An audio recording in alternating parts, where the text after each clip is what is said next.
अनेक लोकांना वाटतं इमोशन्स आपोआप येतात. ते म्हणतात माझी सिच्युएशन वाईट आहे म्हणून अँझायटी येते, गोष्टी काम करत नाहीत म्हणून फ्रस्ट्रेशन येतं. पण खरं कारण सिच्युएशन नाही, खरं कारण आहे तुमचा फोकस. तुम्ही ज्या गोष्टीवर फोकस करता त्यावरून तुमच्या इमोशन्स तयार होतात.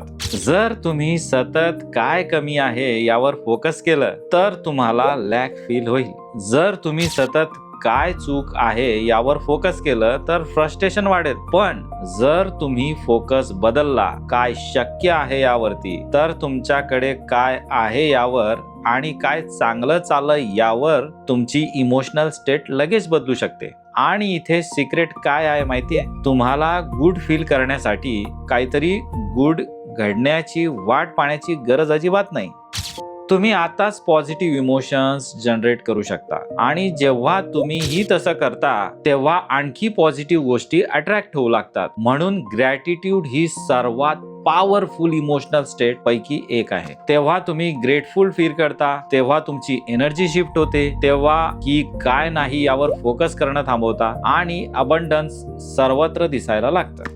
पण ग्रॅटिट्यूड हे फक्त एक टूल नाही, दुसरं पॉवरफुल टूल म्हणजे व्हिज्युअलायझेशन. व्हिज्युअलायझेशन म्हणजे फक्त माइंड मध्ये इमेज पाहणं नाही, तर ती गोष्ट आधीच रिअल असल्यासारखी फील करणं. तेव्हा तुम्ही डोळे बंद करून तुमचं गोल इमॅजिन करता तेव्हा फक्त ते पाहू नका, त्यामध्ये स्वतःला जगा. जर तुमचं गोल फायनान्शियल फ्रीडम असेल तर इमॅजिन करा सकाळी उठल्यावर तुम्हाला पैशांची चिंता करावी लागत नाहीये. जर तुमचं गोल हेल्दी बॉडी असेल तर ती एनर्जी, तो कॉन्फिडन्स, ती स्ट्रेंथ रोज फील होत आहे असं इमॅजिन करा. आणि इथे ट्रिक काय आहे माहितीये, तुमचं ब्रेन रिअल एक्सपिरियन्स आणि पॉवरफुल इमॅजिनेशन यात फरक अजिबात ओळखत नाही.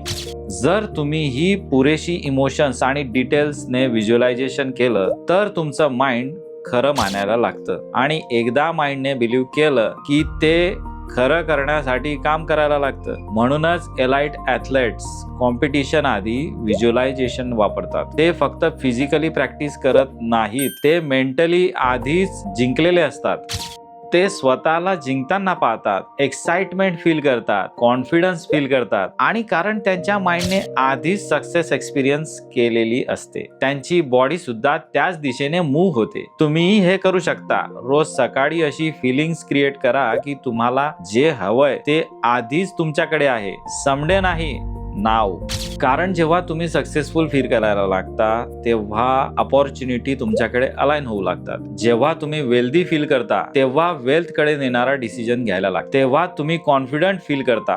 जेव्हा तुम्ही कॉन्फिडंट फील करता तेव्हा तुमचं चालणं, बोलणं, वागणं बदलतं. पण इथे एक इम्पॉर्टंट स्टेप आहे, ऍक्शन. कारण अनेक लोक इथे चूक करतात. त्यांना वाटतं मी फक्त सक्सेस बद्दल विचार केला आणि सक्सेसफुल फील केलं की सक्सेस माझ्याकडे येईल. पण नाही, लॉ ऑफ अट्रॅक्शन तेव्हाच काम करतं जेव्हा थॉट्स, इमोशन्स आणि ऍक्शन्स एकाच दिशेने अलाइन असतात. तुम्ही फक्त बसून लाईफ बदलण्याची वाट पाहू शकत नाही. तुम्हाला अशा प्रकारे ऍक्शन घ्यावं लागेल जे तुमच्या फ्युचरला मॅच करतं. जर तुम्हाला सक्सेसफुल व्हायचं असेल तर सक्सेसफुल लोकांसारखे डिसिजन घ्या. जर तुम्हाला वेल्दी व्हायचं असेल म्हणजे श्रीमंत, तर आजपासून तुमचे पैसे वाईजली मॅनेज करा.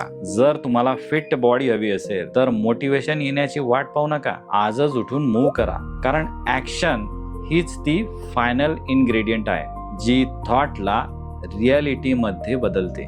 एकदा तुमचे थॉट्स, इमोशन्स आणि ऍक्शन्स अलाइन झाले की पुढचा स्टेप येतो फेथ. फेथ म्हणजे तुम्ही जिथे आहात आणि जिथे पोहोचायचं आहे याच्या मधला इनविजिबल ब्रिज. हा असा विश्वास आहे जो तुम्हाला पुढे चालत ठेवतो जरी रिझल्ट्स अजून दिसत नसले तरी. आणि इथेच बहुतेक लोक हार मानतात. सुरुवातीला ते एक्साइटेड असतात, पॉझिटिव्ह थॉट्स ठेवतात, ऍक्शन घेतात, पण रिझल्ट्स उशिरा दिसायला लागले की डाऊट सुरू होतात.